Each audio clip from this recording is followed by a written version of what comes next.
The second thing you want to do to prepare for a check ride and build confidence is do a mock check ride with a more experienced instructor. A vast majority of our nation's active instructors have less than a year of teaching experience.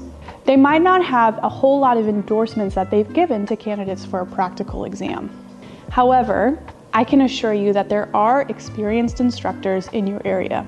If you're learning to fly at a Part 141 flight school, stage checks and end-of-course examinations are part of the regulatory process that has to happen in those programs.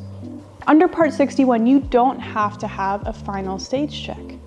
You can fly with just your primary instructor the whole time and then get your endorsement and go off on your own. But it's always a good idea to go up and fly with another instructor. Let them take the role of examiner. There are a couple reasons why this mock check ride with a more experienced instructor will help you build confidence. The first is that it puts you in that role of being examined. Flying with an examiner is a stressful situation because they are not allowed to instruct or teach you. And oftentimes instructors have a hard time taking off their instructor hat and putting on their examiner hat. But if you're flying with a new instructor, maybe someone that you haven't flown with before or not very often, then that can mimic the situation of being examined. You can get that stress out of the way or get a feel for how you might respond to it and be a little bit more prepared in that way the day of your check ride. So not only can you get used to the evaluatory nature of a check ride, you can get used to the flow of the check ride.